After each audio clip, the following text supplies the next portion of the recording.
Pues buenos días, el día de hoy vamos a estudiar o ver el Salmo 42. Pues es un salmo, creo que a veces un poco famoso, a lo mejor los primeros versículos son versículos que hemos escuchado o visto muchas veces. Y pues el punto del sermón, el punto del mensaje más bien, le puse reaccionando ante la tristeza, porque bien desde el punto de vista de cómo debemos reaccionar o cómo debemos responder ante momentos en los que estamos a veces pues con tristeza, ¿no? O con angustias en nuestra vida, ya que es lo que vemos en este salmo, ¿no? Y vamos a ver principalmente dos puntos. El punto número uno es el corazón de un hombre en medio de la tristeza, o del creyente en medio de la tristeza, versículos 1 al 4. Y punto número 2, la esperanza en medio de la tristeza, el versículo 5 al 11. Y lo que vemos en este salmo entonces es una persona que está orando o que está presentándose delante del Señor y reconociendo la condición de su corazón, principalmente que pues tiene hambre o tiene sed del Dios vivo, que es como empieza el versículo 1, ¿no? Que como el ciervo brama por las aguas, así suspira por ti, oh Dios, el alma mía. O sea, tiene un deseo de estar con el Señor, ¿no? Este salmo no sabemos quién lo escribió, más que lo que tenemos en el subtítulo, ahí que dice, para el director del coro, masquil de los hijos de Coré. No sabemos si lo escribieron los hijos de Coré o si fue escrito para que lo cantaran los hijos de Coré en el templo, pero muy probablemente sí fue un salmo que se cantaba mientras iban a adorar al templo, ¿no? Entonces, lo que sí sabemos, o muy probablemente, es que fue un levita quien escribió este salmo, ¿no? Entonces, para empezar, o para darle el contexto, rápidamente tenemos que ver que en aquellos tiempos, si se acuerdan, una vez al año iba todo el pueblo a adorar a Jerusalén, al templo, ¿no? Todo el pueblo, toda la nación, una vez al año se reunían para adorar en ese lugar.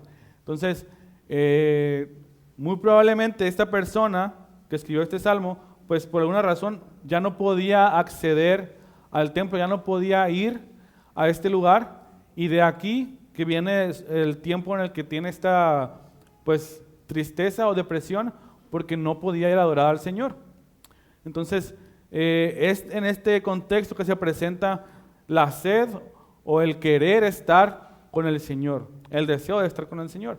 Entonces, esto le causa una aflicción o tristeza o depresión. Entonces, vamos a ver el punto número 1, que es el corazón de un hombre en medio de la tristeza. Y como veíamos, el versículo número 1 empieza, dice, como el ciervo anhela las corrientes de agua, así suspira por ti, oh Dios, el alma mía. Entonces, este versículo, creo que pues la mayoría no lo sabemos de memoria, o lo hemos escuchado, o lo hemos cantado, a lo mejor en una ocasión, pero presenta el deseo constante de querer estar con el Señor, ¿no? El deseo de esta persona de querer tener una comunión con Dios. Y lo presenta o lo muestra con la imagen de un siervo que desea o anhela el agua, o que quiere agua. O en otras palabras, un siervo sediento, ¿no? Entonces, me puse a investigar cómo brama un ciervo. Entonces, parece ser que cuando este animal, que es como no es un venado, pero parece un venado, es un animal que cuando puede detectar el olor del agua a una distancia muy larga, y cuando no encuentra el agua, hace un bramido, como un grito, vamos a decirlo así, que se escucha como si le estuviera clavando un cuchillo al animal. O sea, es un sonido o un bramido de dolor, un bramido de desesperación, porque está buscando agua y no la encuentra. Entonces, si tú escuchas ese sonido, a lo lejos tú estás pensando, o yo pensaría que están maltratando a un animal, porque es un sonido de tristeza, o más bien, perdón, de dolor, de angustia o de desesperación. Entonces, es ese sonido o esa desesperación con la que este animal busca el agua y lo expresa físicamente como un dolor, esa es la manera en que el salmista dice, como el siervo anhela las aguas, así suspira por ti, oh Dios, el alma mía. Es decir, tengo el deseo de estar en la presencia de mi Señor, alabando a mi Señor, y su deseo es tan desesperante o causa en él una desesperación, el no poder venir a adorar al Señor, que lo compara con este sonido, ¿no? Con este animal que está sufriendo porque no encuentra el agua. Entonces, esta es la condición en la que dice el salmista que se encuentra, ¿no? Así como el siervo sufre porque no encuentra el agua y lo expresa, así yo, dice, sufro porque no puedo estar en la presencia de mi Señor, o porque quiero estar en la presencia de mi Señor y no puedo, ¿no? Dice, así suspira por ti, oh Dios, el alma mía. Entonces, esta es la condición en la que se encuentra esta persona, está buscando tener comunión con el Señor, es lo que dice el versículo 2. Mi alma tiene sed de Dios, del Dios viviente. ¿Cuándo vendré y me presentaré delante de Dios? Él está orando y está reconociendo, ¿cuándo podré estar una vez más delante del Señor?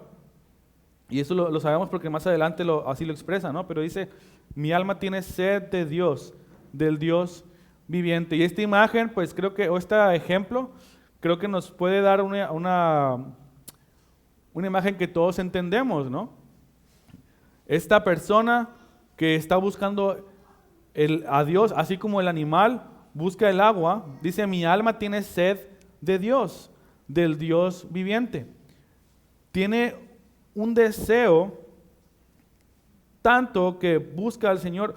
Creo que el día de hoy lo podemos entender al punto de decir que tenemos nosotros una sequía, ¿no? En esta región, y tenemos la bendición que podemos almacenar agua en tinacos o en cubetas, o que llega hasta nuestra casa a través de una tubería, ¿no? Pero en aquellos tiempos era ir a pozos, y si no había agua en el pozo, pues no tenías con qué subsistir.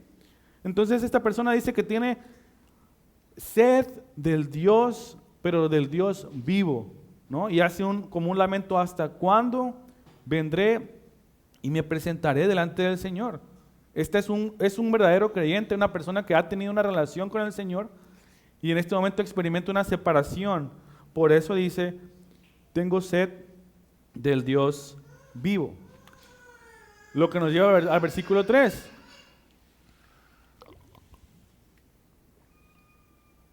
Dice, mis lágrimas han sido mi alimento de día y de noche. Mientras me dicen todo el día, ¿dónde está tu Dios? Ya vimos cómo se presenta, ¿no? El salmista dice, tengo sed del Dios vivo y tengo un sufrimiento, sufro porque no estoy delante de la presencia del Dios vivo. Y esto es un sufrimiento tal que mis lágrimas han sido mi alimento de día y de noche. O sea, ha tenido una tristeza a tal punto que ha venido a llorar constantemente, ¿no? Tanto es su llanto, tanto es su tristeza, tanto es su preocupación o lo que le afecta por estar lejos del Señor, que empieza a llorar y ese dolor que le produce ese llanto, otras personas lo ven. ¿Y qué le dicen? ¿Dónde está tu Dios? ¿No? Si llegan entonces incluso a burlarse de Él, a mofarse de Él, porque expresa un dolor, un sentimiento que tiene porque está lejos del Señor, ¿no? Entonces, su tristeza le ha llevado a llorar en muchas ocasiones, lo que provoca la burla de otros. Ya que en aquellos tiempos ellos pensaban, y realmente pues la presencia de Dios estaba en el templo, ¿no? En el lugar santísimo estaba la presencia del Señor. Ellos venían a adorar, pero sabemos que Dios es omnipotente y Él está omnipresente y está en todos lados. Está en cualquier lugar en el que estemos, pero ellos, tanto el salmista como los que estaban con él, que se burlaban de él, hacían una burla, dando a entender que ellos estaban separados de Dios, o que él estaba lejos de Dios, ¿no?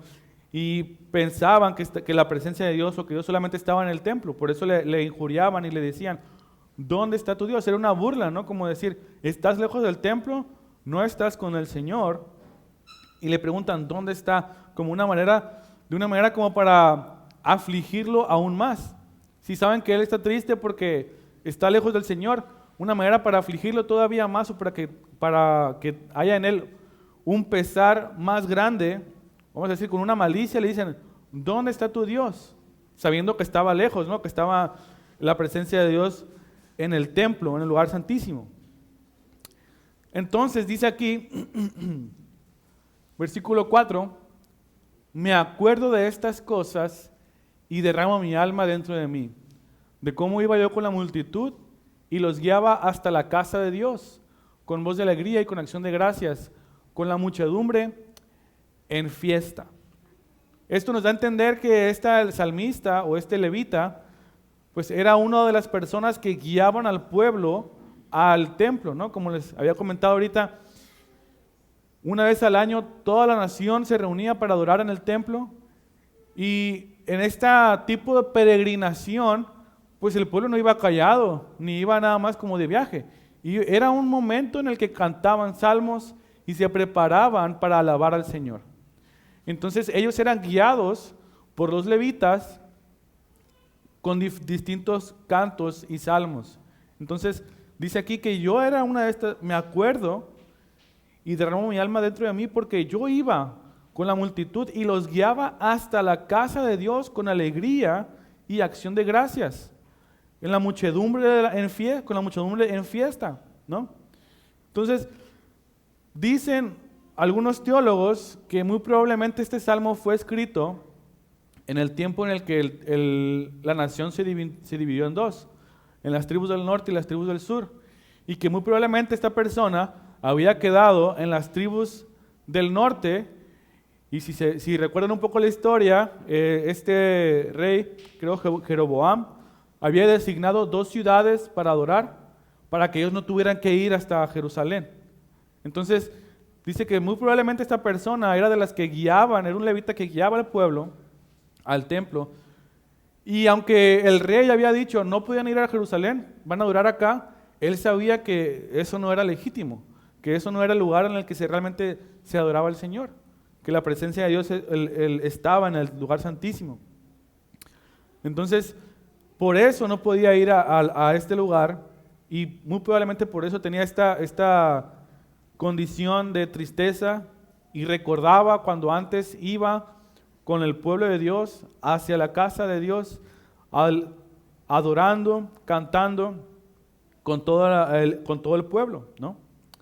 Entonces, la condición de esta persona, como ya vimos en los versículos 1 y 2, era que tenía una tristeza porque quería estar delante del Señor, quería venir a adorar a Dios, ¿no? Sabemos que la palabra nos exhorta en Tesalonicenses que estemos siempre gozosos, que oremos sin cesar. Es un mandato, ¿no? Que haya gozo en nuestro corazón.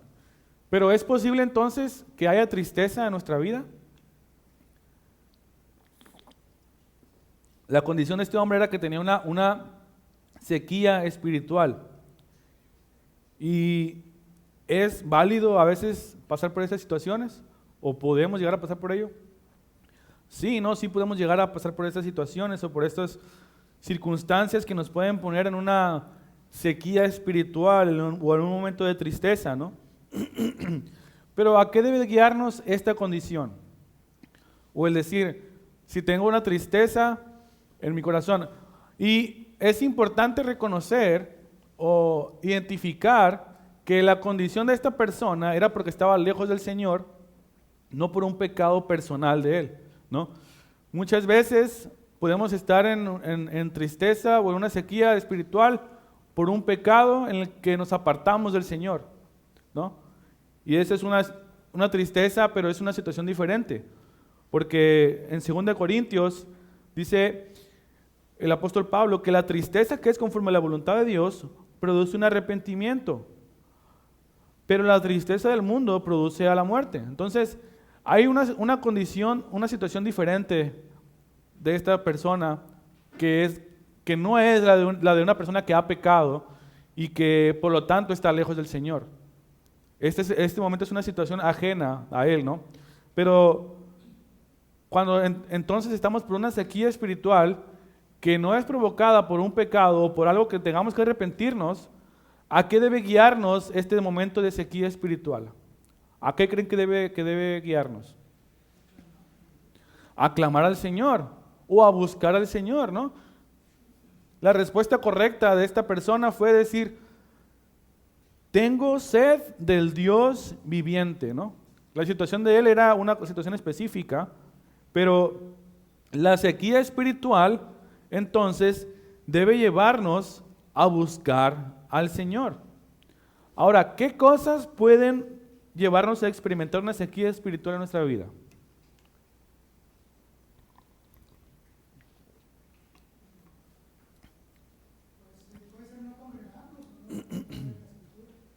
El principio principal que tenemos en el salmista es que estaba lejos del Señor, ¿no? Ahora, una situación, algo que puede provocar eso es ciertamente dejar de congregarnos o no congregarnos tan seguido o como deberíamos. Otra cosa puede ser dejar de leer la Escritura, dejar de leer la palabra. ¿De qué otra manera podemos llegar a tener una sequía espiritual? O en otras palabras, ¿qué puede ser una sequía espiritual? ¿Qué puede ser una sequía espiritual? ¿O cómo se manifiesta en nuestros días o en el día de hoy?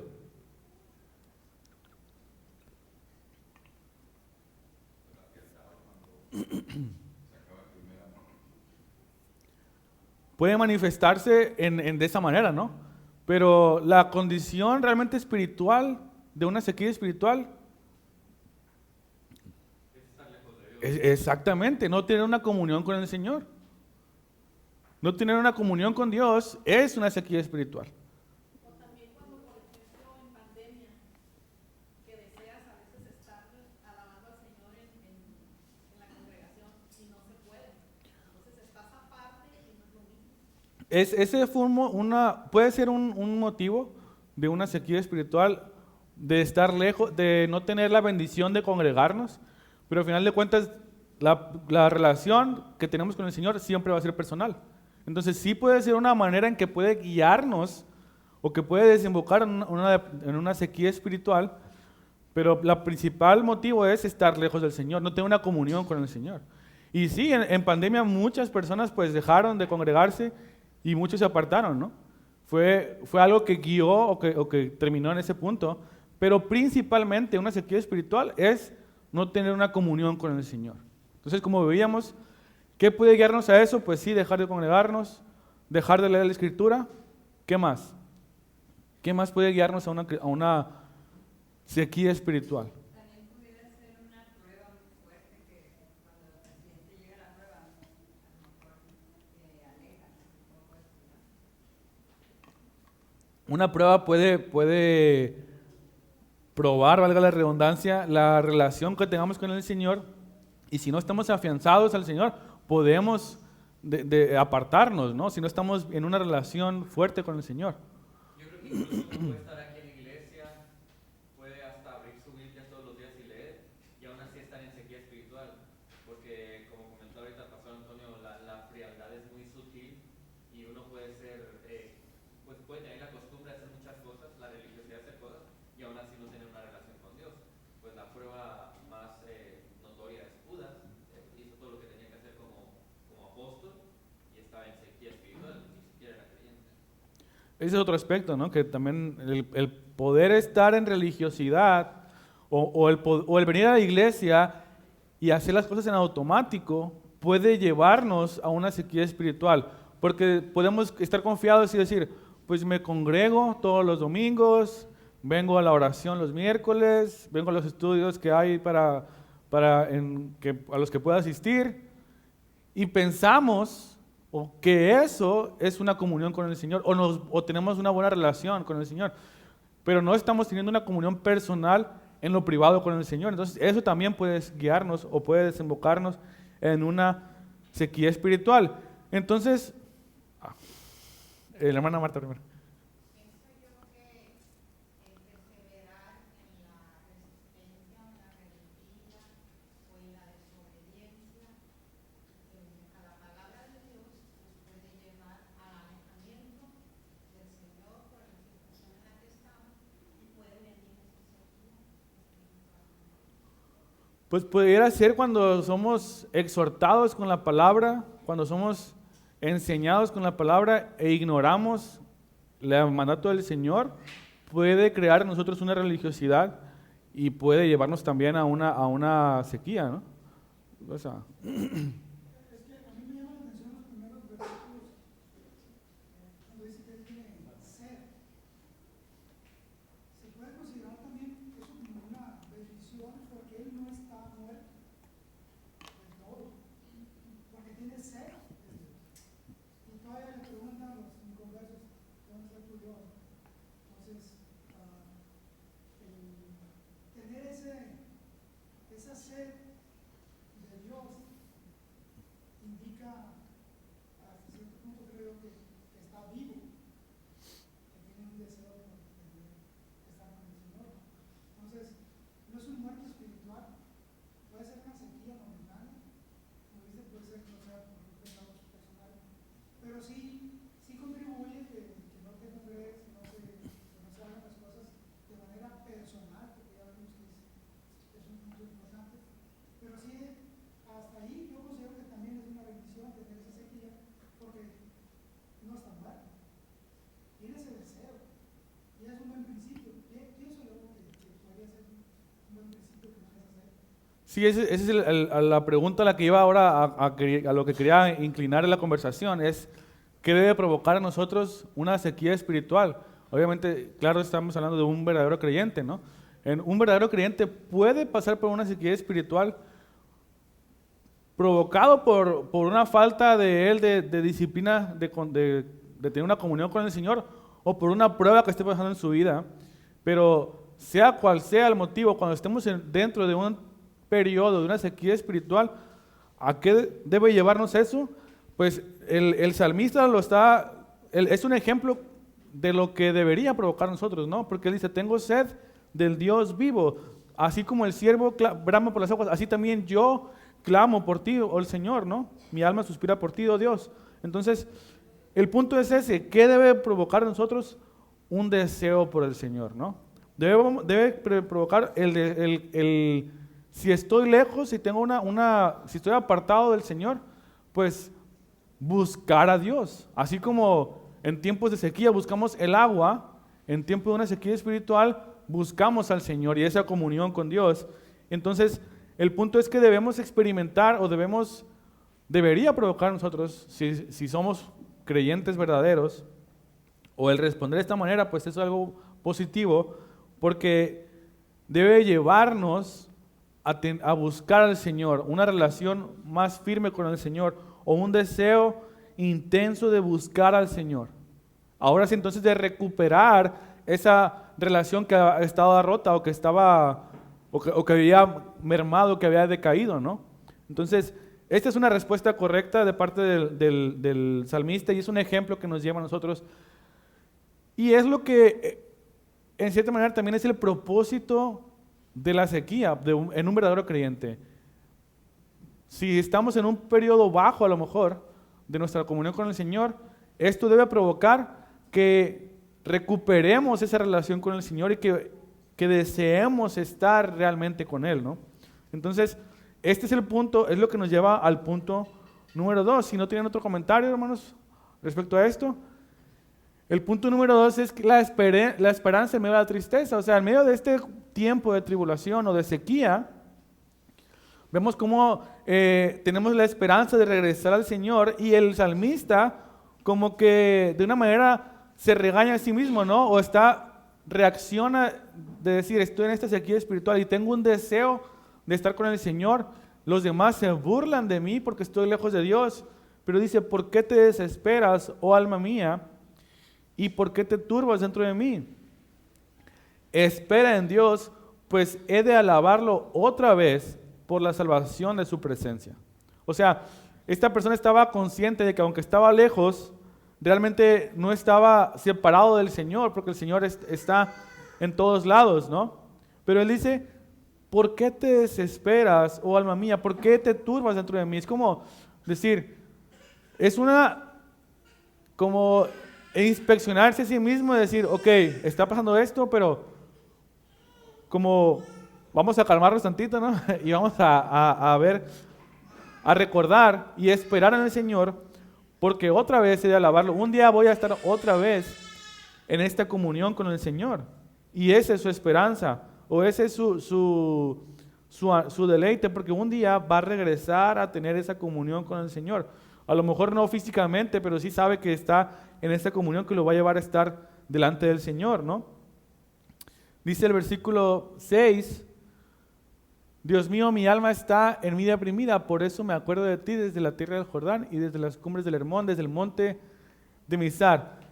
La condición de esta persona es que había caído en una profunda tristeza que lo había llevado a esta depresión o esta tiempo de estar en una sequía espiritual. Y dice que es un sentimiento tan cargado que le ha provocado esta condición, ¿no? Pero realmente esto debe llevarnos, como ya comentábamos, a estar en una dependencia del Señor. Dice el versículo 5, espera en Dios, porque una vez más he de alabarlo. Una vez más hemos de estar delante de Él. Entonces, dice, por eso, dice, me acuerdo de ti. Recuerdo estos momentos en los que estaba en esta comunión con el Señor para retomar esa relación, ¿no? Entonces, nosotros, hermanos, podemos pasar por una situación, una circunstancia, un problema en nuestra vida que pueda llevarnos a una situación de tristeza o depresión o sequedad espiritual. Pero lo que tenemos que hacer o lo que debemos hacer es regresar al Señor, regresar a la palabra y regresar a ver el Evangelio. ¿Por qué el Evangelio? Porque el Evangelio nos va a ayudar en este tiempo difícil. Porque si una circunstancia en tu vida te lleva a tener tristeza o depresión o una sequía espiritual, recordar el Evangelio nos va a hacer recordar la gracia del Señor. Nos va a hacer recordar que cualquiera que sea mi problema, cualquiera que sea la circunstancia que yo esté viviendo, no es más grave ni es peor que estar en una eternidad lejos del Señor. Cuando recordamos el Evangelio, recordamos que nuestro pecado es peor a lo mejor que estas cosas, pero más grande es la gracia de Dios. Más grande es el amor de Dios, más grande es la cruz que nos permite conocer al Señor. Más grande es el amor del Señor que nos presenta a través de su palabra.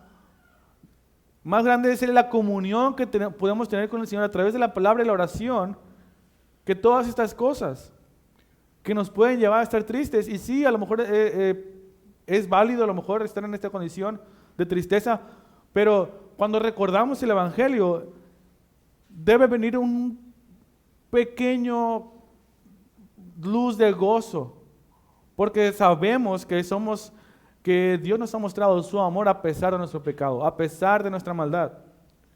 Y recordar el Evangelio y recordar la salvación siempre es motivo de gozo, porque ¿quién no estará feliz de que le haya perdonado sus pecados?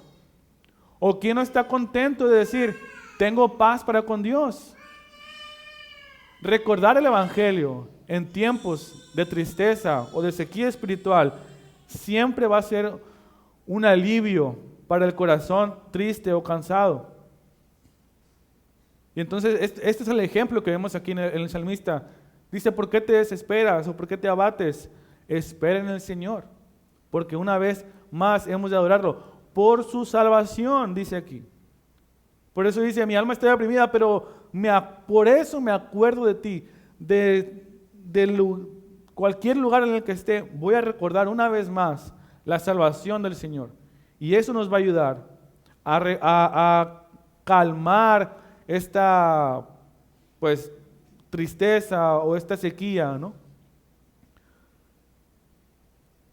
Por eso el salmista lo expresa de esta manera también en los siguientes versículos. Dice, De día mandará el Señor su misericordia, y de noche su cántico estará conmigo. Elevaré una oración al Dios de mi vida. A Dios, mi roca, diré, ¿por qué me has olvidado? ¿Por qué ando sombrío por la opresión del enemigo? ¿Cuál fue la reacción del salmista al recordar la misericordia del Señor? Dice, de mañana el Señor mandará su misericordia y de noche su cántico estará conmigo. ¿Cuál fue la reacción del salmista al recordar la misericordia del Señor?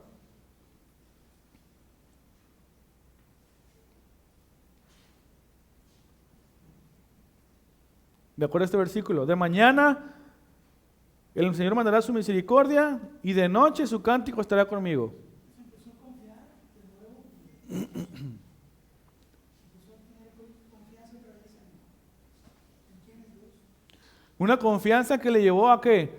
A cantar, ¿no? Él dice, de mañana el Señor mandará el Señor su misericordia, de noche su cántico estará conmigo. Entonces, o sea, cuando veo la misericordia del Señor, eso provoca en mí un gozo que me lleva a cantar o a alabar al Señor, ¿no? Aunque estemos lejos del Señor, aunque hayamos pasado este tiempo de separación. Por eso dice, elevaré una oración, ¿a quién? Al Dios de mi vida, a Dios mi roca. O sea, el salmista está viendo, sí estoy lejos del Señor, pero yo sé que el Señor es mi Salvador, sé que el Señor ha mostrado su misericordia en mi vida y le voy a alabar. Y voy a orar ¿a quién? Al Dios de mi vida, a mi roca. O sea, ¿a quién me sostiene? ¿A quién me sostiene? Mi Dios. Mi Dios me sostiene, mi Dios preserva mi vida, mi Dios me guarda y ha mostrado misericordia. Estas palabras expresan una relación, un conocimiento personal con el Señor y una relación personal. Si a lo mejor por un momento se separó, estas palabras expresan que Él tiene realmente esta comunión con el Señor. Porque dice, es mi Dios, es mi roca. ¿No? Porque esto es lo que Él está reconociendo, que es su Dios personal. Entonces, otra cosa que vemos aquí es que una manera de poder sobrepasar o sobrellevar estos tiempos de tristeza, depresión o de sequía espiritual es orando al Señor, ¿no?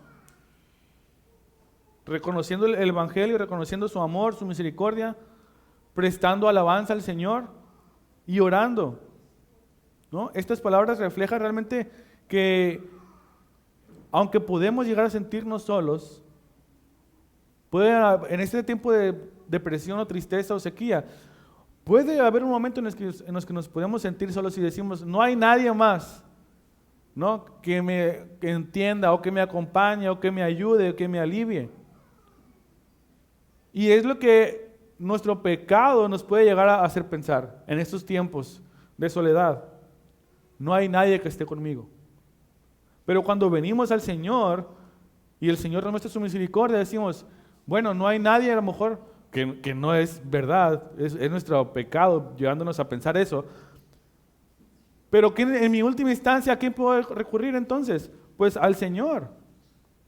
Aunque puedo estar triste, puedo estar en una situación difícil y pensar que no hay nadie que me pueda apoyar, que me pueda ayudar, mi roca es el Señor.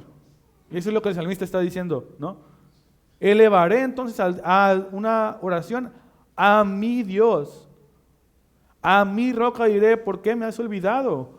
¿Por qué ando sombrío por la opresión por el enemigo? Es una manera en la que está expresando esta soledad, ¿no? Pero realmente sabe que no ha sido olvidado por el Señor, porque el Señor está en todos lados, el Señor es omnipresente y su gracia está en presencia delante de Él. Entonces la respuesta del salmista es orar al Señor, alabarle en medio de la tristeza, en medio de la aflicción. ¿Y por qué sabemos esto? Porque vemos que el versículo 5 se repite en el versículo 11, para terminar. Dice, Antes de que avances, es interesante que en el 5 termina diciendo espera en Dios, porque aún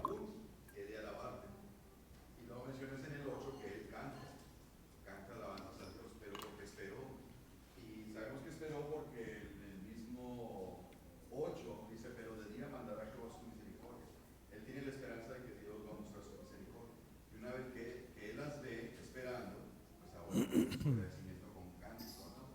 Y es interesante todas esas expresiones que haces de, por ejemplo, ¿por qué andaré yo enlutado? ¿Por qué me has abandonado? Tenemos que ser honestos con Dios y si realmente nos falta fe o decimos, me siento solo, pues hay que decírselo, hay que abrir el corazón y ser honestos con Dios y decirle la verdad, me siento muy mal, Dios, la verdad, ayúdame. No hacerse, porque no se lo podemos ocultar a Él, ¿no? O sea, lo podemos ocultar a los hermanos, a lo mejor para guardar nuestro testimonio, que no sepan en qué sequedad estamos viviendo. Pero a Dios hay que decirle la verdad. ¿Sabes qué, Señor? No tengo ganas de leer la Biblia. ¿Sabes qué, Señor? No tengo ganas de congregar. Ayúdame. Ser honestos en ese sentido. Abrir nuestro corazón. Pues es parte del poder reconocer este deseo del Señor y esta sed, ¿no? De decir, pues no tengo, o esta falta más bien de esa sequía de decir, pues Señor, no tengo deseo de leer la palabra. Dame el deseo, dame el anhelo de orar, dame el deseo de congregarme, o dame el deseo que me falta, ¿no? Que en medio de esta circunstancia es parte del tiempo en el que estamos pasando. Y sí, debemos presentarnos delante del Señor y expresarle cada una de nuestras pues, pensamientos o cada una de las cosas que estamos sintiendo, ¿no? Entonces, el salmista, por eso dice que va a alabar al Señor y versículo 5 repite el versículo 11, pero cambia un poquito el final. Dice, ¿por qué te desesperas, alma mía, y por qué te turbas dentro de mí? Espera en Dios, pues lo he de alabar otra vez. En el versículo 5 termina diciendo, por la salvación de su presencia. En el versículo 11 dice, Él es la salvación de mi ser y mi Dios, ¿no? Entonces, está reconociendo, está diciendo que realmente el Señor es su Salvador. Y como bien menciona aquí el pastor, está esperando en el Señor. Entonces, es una manera en que dice, ¿por qué te desesperas y por qué te turbas? Vamos a esperar en el Señor, vamos a esperar mientras que el Señor puede ayudarnos a pasar esta situación.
Sí, ¿no? Entonces, pues esa es la respuesta, por eso al principio le puse el título, reaccionando ante la tristeza, porque esa es la respuesta que debe haber en nosotros, ¿no?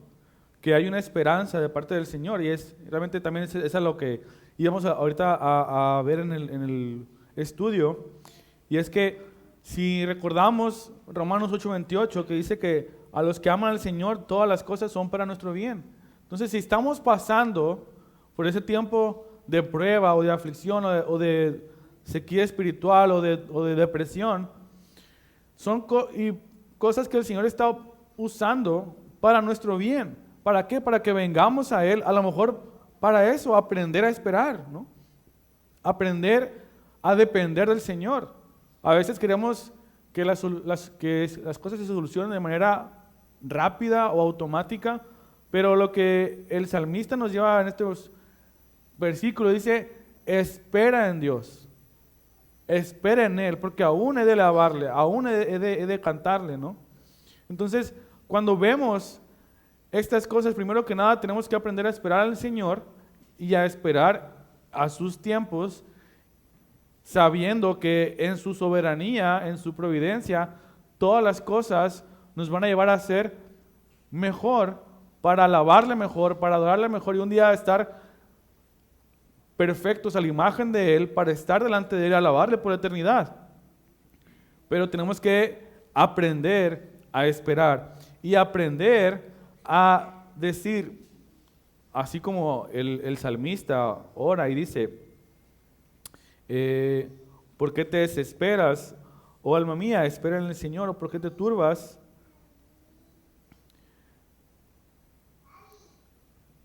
Si lo vemos también de otro punto de vista, como una pregunta o como una introspección, es decir, ¿por qué estoy en esta situación?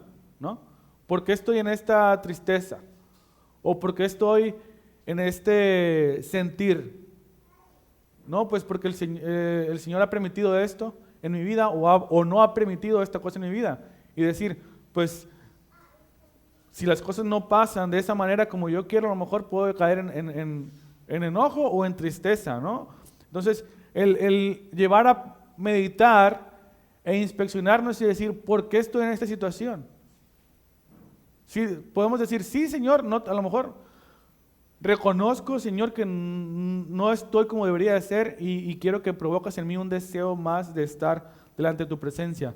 Pero otra parte también puede decir, inspeccionarnos y decir, ¿por qué yo tengo este sentimiento? ¿O por qué yo tengo esta tristeza? ¿O esta melancolía, ¿no? Entonces, pueden estar estos dos casos. Entonces, debemos llevar a pensar e inspeccionar cuál es la condición de nuestro corazón que nos ha llevado a tener estos sentimientos que pueden llevarnos a decir, deseo más del Señor o alejarnos del Señor. Las mismas circunstancias son muchas situaciones por las que el Señor nos pueda pasar, pero yo recuerdo de hace años, a mí me daba mucha tristeza una situación familiar que había en casa, pero conforme yo fui leyendo, fui conociendo del Señor y que el Señor me llevó a leer, aunque tu padre y tu madre te dejaron con todo, yo no te voy a dejar nunca. Esa partecita me llevó a tener la esperanza que aunque a veces los padres no somos perfectos en esta tierra, es pasajero, pero tenía la esperanza de que no estaba sola y que tenía un Dios que tenía cuidado de nosotros y que no nos iba a dejar nunca. Eso nos lleva a la esperanza de tener, no estoy sola. O sea, aunque muchas veces no sea valorado, uno no sea tratado bien, que muchas veces puede ser una de las circunstancias que te lleven a la tristeza, pues el conocer del Señor y saber que lo tienes a Él, te cambia la perspectiva. Y eso puede ayudarnos a salir de ese tiempo, ¿no? Esa situación en la que estamos, ese sentir. Pero entonces, ese es lo que veíamos también, el propósito de la sequía o el propósito de la aflicción. ¿Cuál es? Pues que pudiera provocar en nosotros un deseo más profundo del Señor, ¿no? Siempre que estamos pasando por una tribulación o estamos pasando por un momento difícil o algo que nos puede llevar a tener una tristeza o depresión o sequía, cada una de esas circunstancias en una situación, vamos a decir, ideal, debe llevarnos a buscar al Señor y a tener un amor más grande por el Señor y un deseo intenso de estar en una relación con Él. Entonces, o de hacernos ver, como bien decíamos, o decían, y dice el versículo, que el Señor es nuestra roca, que el Señor es nuestra esperanza. Entonces, si estamos en medio de esa situación y a través de su palabra, a través de la aflicción, podemos reconocer que Él es nuestra esperanza y que Él es nuestra roca y que en Él podemos esperar, pues es una bendición que nos puede ayudar a aprender esto y sobrellevar esa situación. Y cuando aprendemos ese tipo de cosas, pueden ayudarnos a traernos calma y a esperar con paz en medio de la aflicción, en medio de esta situación que estemos pasando, ¿no? Entonces, estas sequías o estas situaciones deben ayudarnos a aprender a esperar en el Señor y a buscarlo cada día más. A buscarlo cada día o cada momento más, tener un amor, una pasión por Dios cada día más profundo, ¿no? Entonces, siempre estas situaciones nos van a ayudar a mejorar nuestra relación con el Señor, porque al final de cuentas nos enseñan cosas que de otra manera no podíamos haberlas comprendido o entendido, ¿no? Entonces, la pregunta que les quería hacer ahorita entonces, ¿cómo debo responder a Dios cuando percibo una aflicción en mi vida? Ya lo han mencionado, ¿no? Ya lo han respondido, ¿no? Esperando en Él y aprendiendo a esperar en Él y recordar que Él es nuestra salvación, nuestra esperanza. Ahora, ¿cómo debo orar cuando hay tristeza en mi corazón? ¿Cómo debo orar al Señor cuando hay estos sentimientos? Ya lo han mencionado ahorita también. ¿Cómo puedo orar cuando tengo esta depresión o tristeza o sequía espiritual? Muchas veces pidiéndole que nos ayude a llevarnos al gozo del primer amor, del gozo de nuestra salvación. Teniendo lo tenemos todo, pero si no lo tenemos, o aceptar delante del Señor mi situación. Yo también en esta situación me siento así, pero sé que tú puedes cambiar esta situación y confiar que Él sí lo va a hacer, pero entiendo que Él sí va a hacer. Y seguir pues en esa comunión con el Señor, seguir buscándole, aunque nos sintamos lejos, pero seguir buscándole. Cuando sabemos que todas las cosas que el Señor hace son por un propósito, pues nuestra oración a veces es ayúdanos aunque no es algo que me gusta, que me agrada, pues ayúdame a aceptarlo y a pasar por ese tiempo, ¿no? Pues de aflicción, ¿no? Pero al final también nuestra oración puede ser también que el Señor ayude a alinear nuestros pensamientos de acuerdo a su voluntad, que puede ayudarnos a pasar por ese tiempo difícil, ¿no? Y por último, pues debemos aprender a confiar en el Señor, debemos aprender a confiar en que, como ya hemos mencionado, que sus propósitos son perfectos, que todo es para nuestro bien y que nos ayude, ¿no? A aprender a distinguir estas situaciones para no dejarnos llevar a veces también por los sentimientos, porque podemos caer en el error de decir, pues sí, estoy pasando por esta situación, estoy triste, y darnos latigazos a nosotros mismos y caer en una tristeza peor, ¿no? Porque nos dejamos llevar por sentimientos que no son correctos a veces, que pueden llevarnos incluso a alejarnos un poco más del Señor. Entonces, sí, a veces es válido tener estas tiempos de sequedad o de tristeza, pero si no lo enfocamos a buscar al Señor, podemos, nuestro pecado puede llevarnos a hacernos sentir menos de nosotros mismos o hacer más grande el problema de lo que realmente es y llevar a una autocompasión, ¿no? O a una sí, ¿no? Se me fue la palabra, ¿no? Pero es al victimizarnos o pensar que somos inocentes de este problema y caer en una tristeza profunda que realmente no nos va a llevar a nada bueno, sino aún así una depresión pecaminosa, ¿no?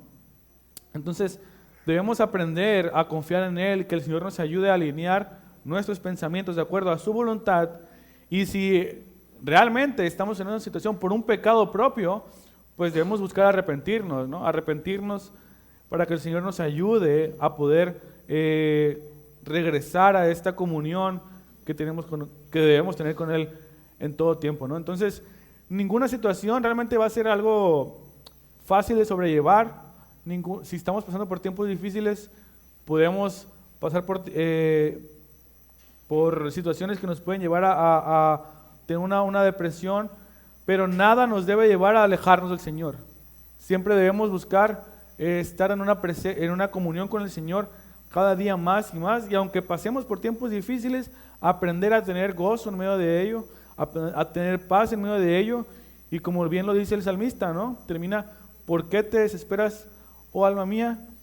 Espera en Dios, porque aún lo he de alabar otra vez, porque Él es mi salvación, ¿no? Entonces, mientras aprendamos estas verdades, sea por la situación que estemos pasando, nos va a ayudar a tener gozo y paz en medio de la aflicción y poder depender de Él, ¿no? Y poder aprender que el Señor nos va a ayudar a pasar por esta situación. Pues si no hay un comentario más, hermanos, o una pregunta respecto a esto. Pues, detectar bien mi tristeza, porque ser muy cuidadosos en eso, porque si nos engañamos a nosotros mismos, caemos en victimización o no reconocer que esa tristeza no es correcta. Por ejemplo, Caín se entristeció porque Dios no aceptó su ofrenda y el Señor le advirtió, cuidado. ¿Y qué hizo él? Esa tristeza lo llevó a ser un asesino. Saúl desobedeció a Dios, cayó en una tristeza profunda, porque sabía que David iba a ser el siguiente rey, entonces él no podía soportar, pero él había fallado. Entonces, reconocer, ¿sabes qué? Ya basta, es que estoy triste, no tengo argumentos para estar triste, ¿no? Y para adelante. Y si hay algo que arrepentirse, arrepentirse, ¿no? Y si hay que aceptar las consecuencias de mi pecado, pues las aceptas y vamos para adelante, ¿no? Pero si hay algunos que podamos caer en victimizarnos, enfriarnos, apartarnos, distanciarnos y preguntas, ¿por qué me has abandonado? Dios, no, yo no te he abandonado, tú te estás alejando de Dios. Cuidado con esas cosas porque es muy común, tristemente. Sí, por eso es muy importante el inspeccionarnos y realmente ver por qué estamos, ¿no? en esta situación. ¿Por qué está ese sentimiento en nosotros? Y si es un pecado, pues sí tenemos que arrepentirnos y dejar que el Señor obre, ¿no? en nuestra vida. Pues si no hay otro comentario, hermanos, vamos a terminar en oración.